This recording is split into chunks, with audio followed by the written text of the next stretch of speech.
It's been 20 years now. The journey has not been like 4-5 years. Everyone would want to invest in stock market. The journey of bar stock was not like overnight. Everyone comes with a different emotion. They have that pure data, pure gold, 24 karat gold, which can be used. They know the soul of your business. There are a lot of hustlers in the market. So any capex spent through the business owner or the business is not getting no setup. That's like a murder. It was a daylight murder. So people talk, अरे आप लोग 10 रुपए का पानी लेते हो 100 रुपए में बेचते हो. It's a difficult one for a layman to just come one day in the industry and say, I want to open a restaurant. I think influencer marketing plays a very big role. What really made us move was the value for money aspect to the whole concept. One area would have more than 700 to 800 cloud kitchens. Cloud kitchens will 100% stay. They think that the recipe is the mother's recipe. Person said, this is not chicken. I have had chicken all my life and this is not chicken. What is the name of the restaurant owners WhatsApp group that you have? Restaurant Mitra Mandal.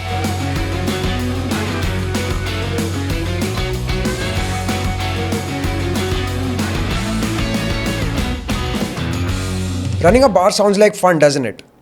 Wait till you realize you're literally playing the stock market with alcohol prices, customer moods, and even city cops. Today we sit down with Mihir Desai, the man who literally changed the way we drink and made it into a trading experience. His journey is about risk, reinvention, and reimagining what a bar looks like. How do you build a brand people obsess over? How do you survive in a market in which margins are thin, but patience is even thinner? Let's find out. Hi Mihir. First of all, thank you so much for building a brand which is a go-to for everyone my age, definitely. And I can say not even once, but it's a go-to because we go to BSE multiple times. So thank you and welcome to the corner office. Thank you for having me. So you started in hospitality, but ended up creating an empire of bars. Was that a plan or just good accidents? So it was not a plan actually. So with years of experience, we kept building, growing the company slowly. And it's been 20 years now. The journey has not been like 4-5 years. I've opened brand like Monza, Asiano. We've been into nightclub. We've been into like a Conti space. Then we tried different casual cafes. And then we thought that there was no concept bar or a concept restaurant. Right. So that's how we brainstormed. We were thinking about different concepts.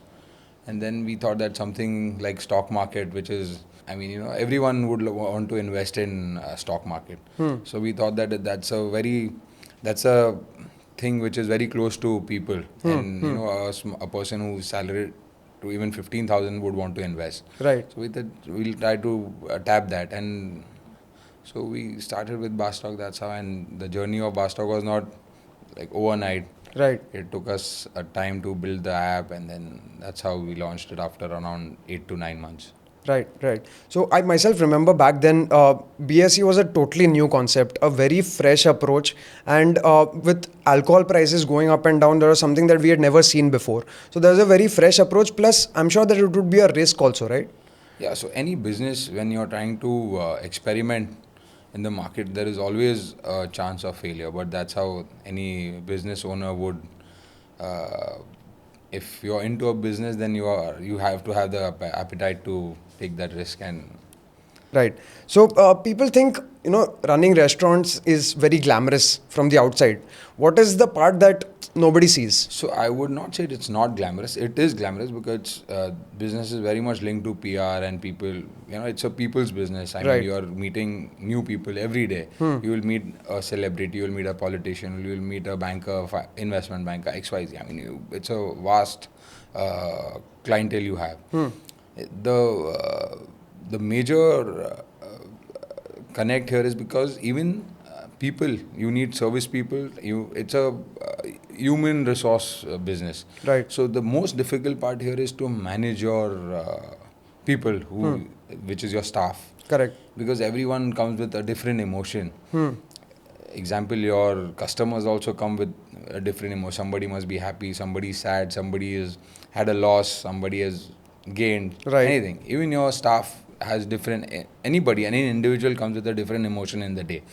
So at times it becomes very difficult to actually handle that, because if somebody's come in a bad mood, he may be served one of the best paneer chilies or a pizza. He may Right. say it's not good, and he Right. may give a rash time to the server, and vice versa. If servers had a bad day, probably he's had a fight with his girlfriend or a wife, and the customer is talking rudely, he may not be able to handle it well. Right. And it's all about, and see, being a brand owner or a restaurateur, you are not there continuously handling each and every customer which is coming to your door or to your restaurant. So I mean, it's the manager, the face of the outlet is the manager, the ARM, the captain. There could be any hero that day who's Right. managing that customer. Right. So I mean, I feel the most difficult part is to manage your staff. So how many outlets do you have currently, and how do you even keep track? So I have around 15 outlets, and to keep track, we've made a team which is with me for last 20 years now. This business cannot be expanded without a core team. So I have a good core team of around 20 people, Right. and that's how we've planned, and we keep changing, we keep innovating, we keep adding softwares, backups. I mean, there's a lot of things which go with. So, getting into the industry, so you said that you've seen this change over the past 10 or 20 years. One more interesting change that has happened is obviously, tech giants like Zomato and Swiggy.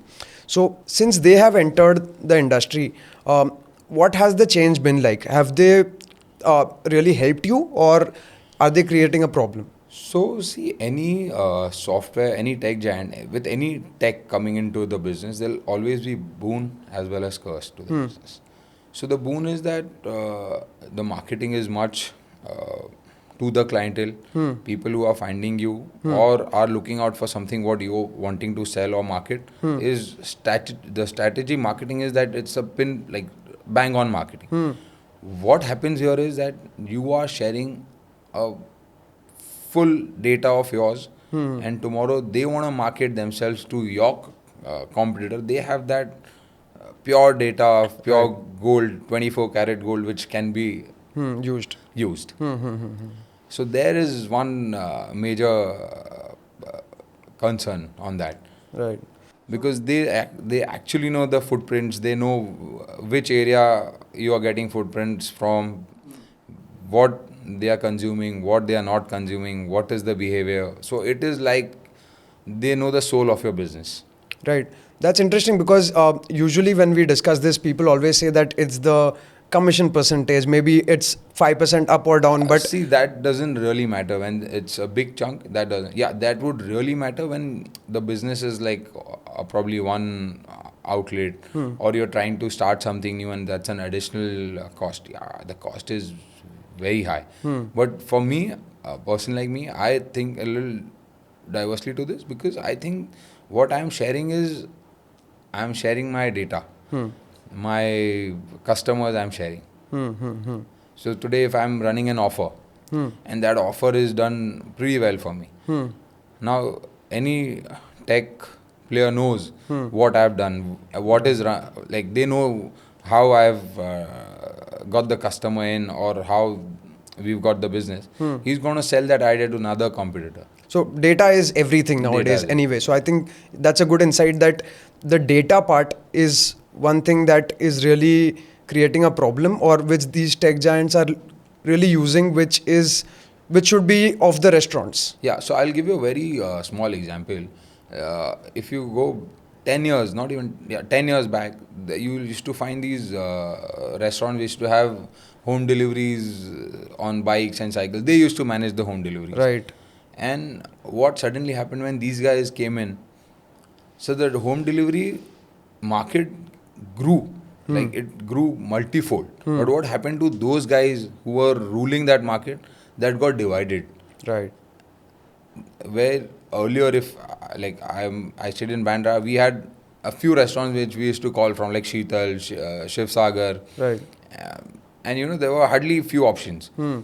Now you open your app and you have like 100 options to order from. So that has divided the business. Right. You think that Sheetal would be doing the same business what it was doing 10 years back? I really doubt. Yeah. Because today, if anybody is finding a chicken tikka, he's got 500 people selling chicken tikkas. Wherein Correct. back in there were only few. Correct. So their order chunk has really gone down. Yeah. But I feel people ordering has increased because it's so easy, it's so fast, it's so organized. And restaurant industry was always, it was an unorganized segment. It still is. Where you would keep calling the restaurant, they'll say, sir, आदमी 1 घंटे में पहुंच रहा है. And you may be waiting for another hour. Maybe. Right.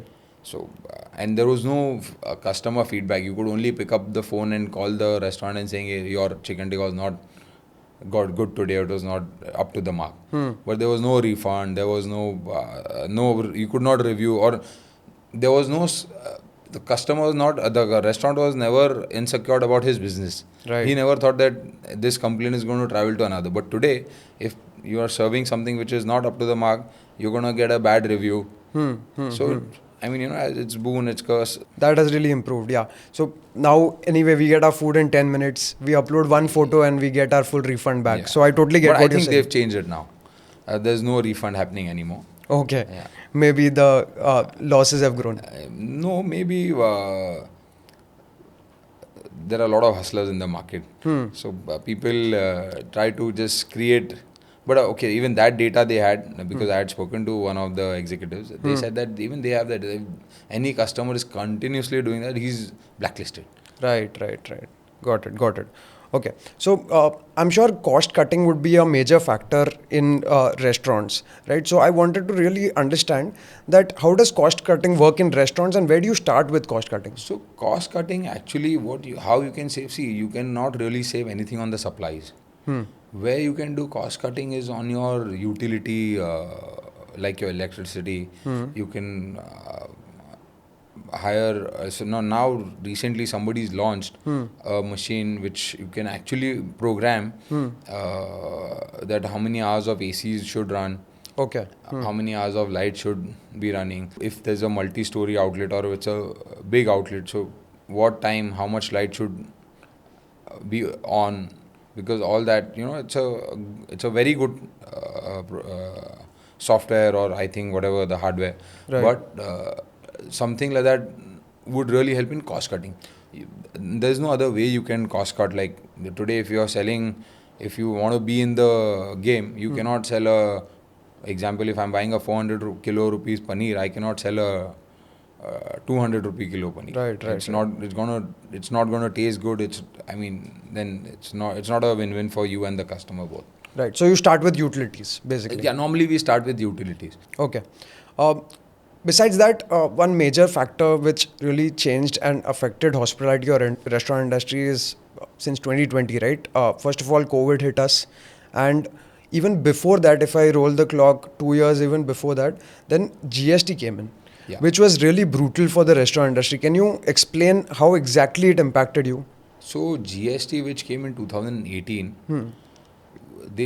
so there is no problem with GST. GST is perfect. I mean, it's earlier also the restaurants were paying service tax and VAT. Right.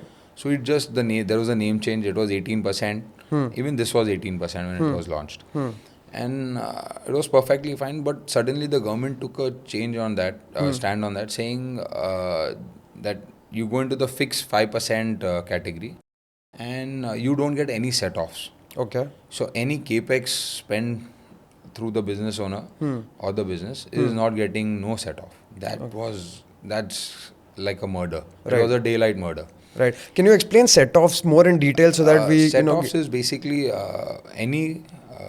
anything you buy, any consumable you buy, or any service product you buy, government charges you 18% GST. Right. So normally, if I am billing 18% to any consumer or any customer of mine, and any sale generated via through GST, so that GST, I am also charging GST to my customer. Correct. And anything I'm buying, I'm paying GST. So it used to get set off. Get set You can off. adjust it I against could adjust the figures Right. with set off, like of my purchase and of my sale. Okay. But suddenly the government took stand saying that restaurant will come under 5%, no set off. Okay. So a lot of people thought that it was a great move, but then later on, it was a daylight murder. I mean, today your rentals have GST. Right. Your any packaging material you buy, any food supply which is processed you buy, which attracts GST. Right. So the cost went up suddenly by 20 to 30%. And restaurant industry has a beta of around 18 to 20%. It's so people talk, अरे आप लोग 10 रुपए का पानी लेते हो 100 रुपए में बेचते हो. Right. So it is nothing like that. There are a lot of costs which are there. Your fixed costs are really high in our business. Right. So GST was a daylight murder. I mean, still people have not recovered out of that. If you speak to any restaurateur, he's gonna cry. He's gonna cry like a baby, saying, "Oh God, what happened?" Because normally, and one more thing here is that normally the restaurants are on rents. People normally don't have infrastructure of their own. They normally lease out properties. Right. And if you lease out, so the GST is added, and Correct. that's your cost. And normally, like in Bombay, I would talk about commercial rent is always 3 years increment of 15% and hence forward. So people who actually were on third year of their business in 2018, their rentals went up by 30%. Wow. So it was a bloodbath for them. Right.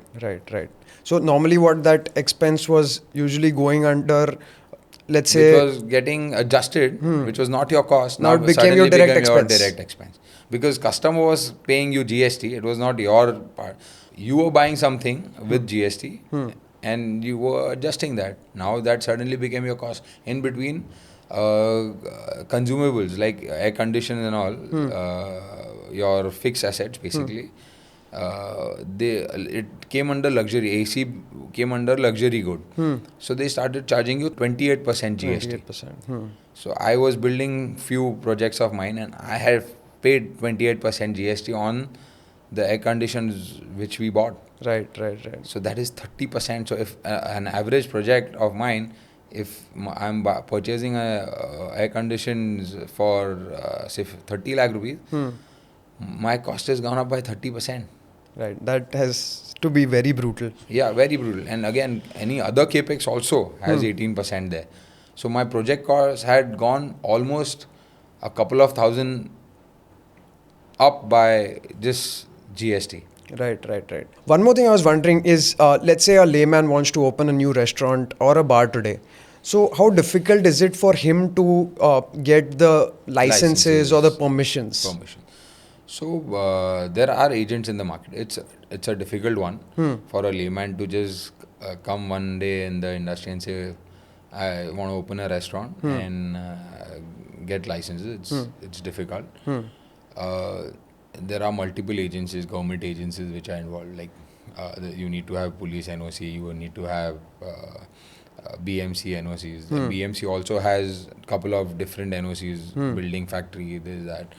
And if you start from scratch, then you need to there is something called change of user. If today your premises which you've chosen was not running a restaurant in past and it was a bank or it was any shop, then you'll have to go to building proposal, put a proposal of change of activity. That is called change of user actually. Right. And it takes time. I mean, it's difficult. I mean, you'll need an architect, you'll need a licensed architect, somebody and you'll need an agent also, I guess. It's not easy. पर मिल जाता है कितना time लगेगा Yeah, it'll take 3-4 months. Okay. But and again, it depends on your property, how clear it is, your landlord, how supportive, how the society where you're opening is supporting you or no. There are a lot of points to that also. Okay. And let's say once you've built a customer base, are customers loyal nowadays? Nowadays, there is a bar opening almost every day, right? So how important is marketing, or let's say influencer marketing, which recently has again gotten a boom? I think influencer marketing plays a very big role in creating any brand. But on the same side, we need regular customers. There is a certain percentage which is your regulars, and which you need. That's the backbone of your business. Right. But yeah, influencer marketing plays a very big role nowadays. I'll not want to name any brands like that, but there are so many brands which only run because of Influencer marketing. influencer marketing. Right. But if I talk about BSE, right, I have seen this across years. You have somehow cracked the code of loyalty which no one else has, because whenever I hear someone talk about BSE, they always talk about their multiple experiences, not only once but since years, again and again and again people visit you. Any particular reason what have you actually done except for influencer marketing which has worked for you? So what we did was, first was the quality. We never ever changed our. We always gave the best. If it came to food, it came to our alcohol, beers, whatever. We tried to give best service and best quality product. And what really made us move was the value for money aspect to the whole concept. Right. So, where the value for money concept works because we have a very high population, and any and everybody looks out for offers and a deal. Like Maruti used to back in the day advertise saying, "ये car कितना mileage देगी?" The mileage कितना देती है? कितना देती है. So that was the main kick of the whole selling point of the car. Right. If the mileage is more, it's going to sell more. So value of money really, worked for you. Yeah. And giving the best quality. I think that goes without saying. That goes Amina. And I can myself vouch for that. So let's say you handle multiple outlets, right? What is the quickest way to turn a loss-making outlet into a profit-making one? So there is no sauce to that actually. I mean, we failed our outlets also sometimes. But normally what you do is, as I said, you make a good, give a good interior, give good service. Your property should be accessible. As you choose, while you choosing the property, there should be some kind of footfall around the area. Right. And parking also plays a role. Your ease of accessing should be there basically. Okay. And what is the normal break-even or an ROI that you see from an outlet? So normally it totally depends on the real estate cost you are bearing. If the rentals are higher, then the break-even is at a higher number. But normally in Bombay it's around 300 to 400, 500. But I would not suggest anybody taking over a property more than 350. It's a little, even 300. I'm a little bullish on that. I guess 300 is the figure which any restaurateur should not cross, because GST is again added to that figure, and then it makes around 380 to 385. Right. Okay. And with Gen Z coming in the past few years, coming into this industry, do you see competition or do you see a new approach from them? Oh my God, competition is every day. There is new competition coming in the market. So you need to be on your toes. You need to be moving really fast. And as I got into food and tech, that space was never tapped. So I mean, we keep experimenting and adding, upgrading our apps to keep customer involved. Moving on to the industry. So hospitality industry, if you see, is still a boys club, right? So do you see that changing? Yeah. There are so many women. There is Rachel Goenka. She has Sassy Spoon. She's got other few brands like Oriental Mandarin or something. And there is Gauri Devidal, owner of Table. Then there is, I may be missing out a few. There are a lot of women in this industry now. It is no more boys club. Hopefully that is so. Yeah. But otherwise, these topics are just something that you always keep talking about, but you never really see the change. But like you've named, I'm sure that things are changing and things are much better now. Yeah. There is Chef Arminder Sandhu who's there. She's a chef who owns a restaurant. She's doing a brilliant job. There are many, now. Right. So besides that, what has really changed in dining out? Do you see a new trend or something that has changed over the years? What I have seen is like there has always been a transition of any new cuisine which is coming in, and people have started eating out. The number of times have increased. Plus, lot of healthy options have been. People want those healthy options also nowadays. Right. So there is a large number which ask for healthy options. So the number of times they go out has increased, Has and increased, yeah. they want healthy food. Yeah. Yeah, I think that's right. There are like, one area would have more than 700 to 800 cloud kitchens. So why they are cropping up is because people are eating outside food. Vice versa, they have been stepping out that much. Right. So being a kid, I remember I used to probably eat out maybe once a month or twice a month. And my kid now must be high. They may be ordering food at least twice a week, maybe. Yeah, Or maybe more than that. More than that. I Yeah, think once a maybe day. more People than are that. ordering food even Yeah, once and there are twice some a day. people do, twice a day. Yeah, but yeah, you're totally right. That's exactly what I was getting to. So cloud kitchens, right? It's something that has boomed would be a very small word to say, but it is something that is evolving so much, and there are so many cloud kitchens coming up. I wanted to know your perspective that is it really something that is here to stay, or is it a bubble waiting to burst? No, cloud kitchens will 100% stay. And I think cloud kitchens make a lot of sense. Where anybody who wants to experiment, if today you think that your mother cooks a super biryani, and there are a lot of people, I would not say you, there are a lot of people who would not want to invest that kind of money in a restaurant. Correct. But can always experiment with a very smaller capex Right. when it comes to cloud kitchen. Right. If I'm not from the industry and I think my wife cooks a really good nihari, Right. and you think that it's the banging nihari in the area, I would open a cloud kitchen with a small setup and try doing it. If it works for me, I'm there in the game then. Right. Makes a lot of There are sense. a lot of cloud kitchens which do crazy business, Right. where the running costs, the rentals are not very high, and it's manageable. I do feel the idea is here to stay. I know a lot of people who are operating from home. Yeah. And delivering Lot of food home from chefs. home. Yeah, There are a lot of home chefs. chefs coming So up. I have a brand called Bar Bank, where I try to do something like a pop-up kitchen. Right. Where I would invite, or I would, if anybody approaches us with, it was every month or every 15 days we used to change that pop-up trap. Right. Where we used to get a new chef, a home chef, and we used to put their menu as a special menu for that 15 days. Right. But even there was as I said, that when it comes to actually eating at home, as I said, my mom cooks very good nihari or my wife cooks very good biryani, it's the quantity is very small. Where you give them a broader space, then it becomes difficult, where you are suddenly giving food to 200, 300 people. Then the whole dynamics change. Then where they fail is that any assistant chefs, because they think that the recipe is the mother's recipe. So a lot of people don't want to give their recipes. They don't want a lot of people in the kitchen. Right. So there they fail then, because they think that somebody will copy my recipe and they'll open a business and make multi-million business out of that. Right. So a lot of people fail in that. They are not able to get staff below them.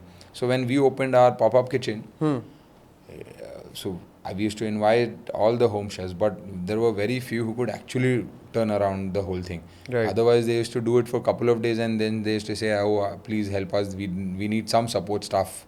So even we tried to do that. We kept few fixed staff to manage help these home chefs. But then there were a lot of issues with the quantity grew. And I'm sure maintaining the taste also would be difficult. Yeah. Right. So we do this segment at the corner office where we talk about vendors, right? Vendor spotlight. For example, you must be dealing with 1,000 vendors. So how do you size up a vendor in 10 or 15 minutes once you meet him? So sizing up a vendor is basically first what we see is how many years that person has been in the business. How old is the company? Second, what product is he giving at and what quality? And the major and the most first thing, as any meeting, if there is any supplier who comes, will come with a quotation. Correct. So that quotation goes to my accounts first. then the meeting is set, and then from there the ball rolls. Right. But yeah. So experience and pricing, mainly these are the two aspects. Right. So there are lots in the market where there are a lot of newcomers who come would give you a better rate, but then they are not able to deliver. right. Right. Example, if I have 15 outlets and I need delivery in all my 15 outlets, he'll say, no, I don't have a bandwidth to deliver that. Correct. I don't have a guy who will deliver you, or whatever XYZ reasons. I don't have my vehicle to deliver this, that. I don't have a refrigerated van. Or, I mean, there are multiple things. So then you're stuck. So it's a very tricky one. Right. So service also counts for a lot. Service also counts. Right. So again, across 15 outlets, when you have hundreds of vendors delivering to all 15 outlets, how important does vendor digitization play here? So, I mean, it plays a very important role, that if the vendors are digitally and are good with tech, the accepting orders, giving orders, anything and everything is with percentage. And the major thing, as back you asked me that what do you do to save cost, we tighten our orders. We try to see what we've sold. Like in my case, I have my own software where any order punched has its grammage and its recipe costing is made. So I know what's the order for the next day. And if normally if the tech was not there, I would go by an approximate judgment. Got it. So even if vice versa, if those guys already have that, then they know that what percentage of growth am I supposed to give, or if I'm falling short on something. Because the moment, if example I'll give you, if there's prawns is something which doesn't have a very big shelf life. So today if I'm ordering say 100 kg of prawns for a day, maybe I don't need that. Right. Or maybe I need more. Right. So if my software is not there, but at least if that guy is the supplier is that tech savvy, or is got that technology to handle my supplies for because everybody will have the data, anyone would have. Right. But what's an approximate average ordering we do. Correct. So it helps if they have. So it helps you realize if you have to stock, are you stocking up too much, or are you ordering a lot of times? Yeah. So these things get clearer. So there are teething issues. Sometimes it happens with the software being in place also. Because sometimes the chef may think it's a weekend.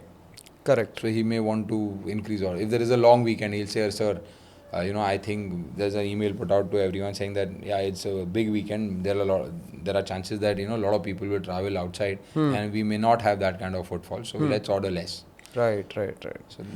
So it's a mix of tech plus on-ground experience.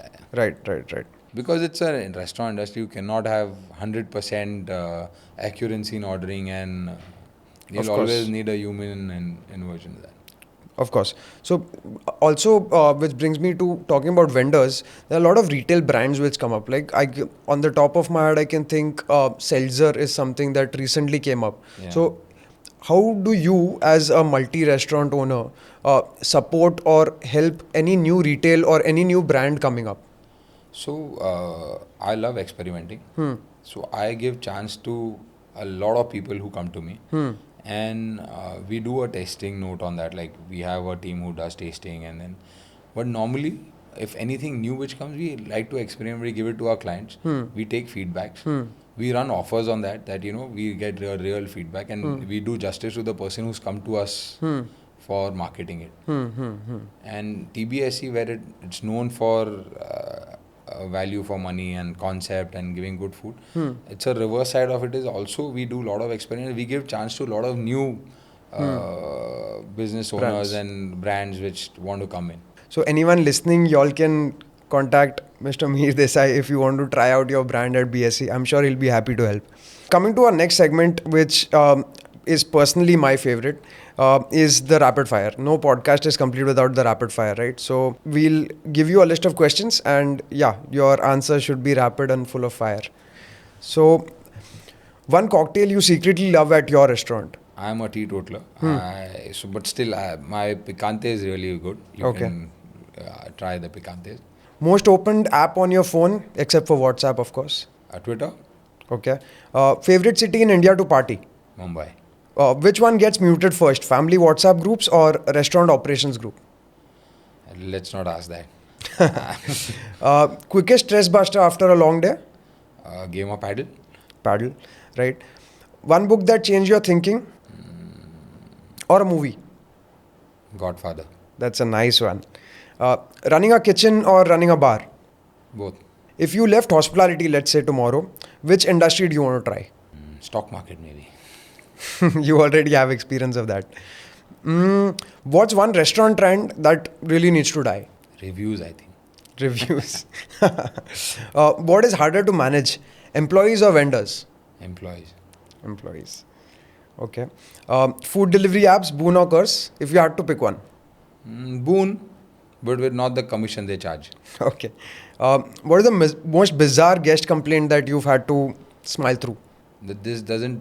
Somebody ordered a chicken chili, and the person said, "This is not chicken. I have had chicken all my life, and this is not chicken." Wow.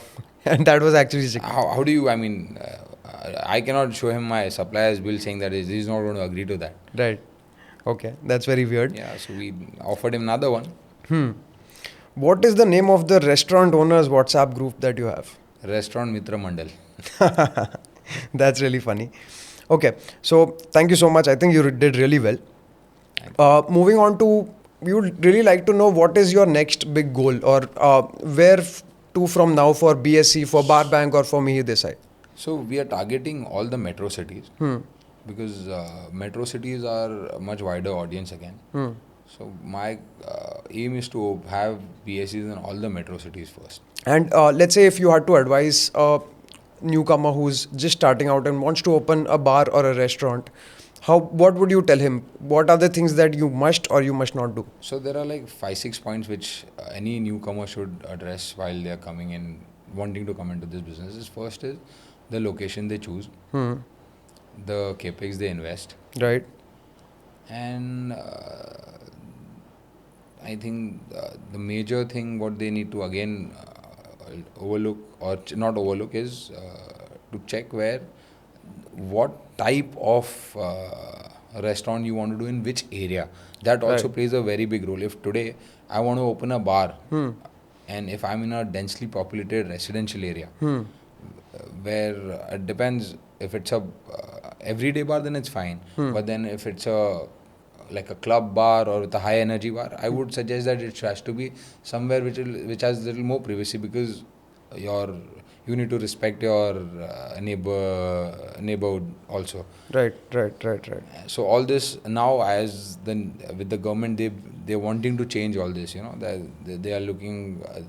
If you read just day before yesterday, Mr. Ajit Pawar has put out a thing where any alcohol license, if you want to take, you need to take NOC from the society.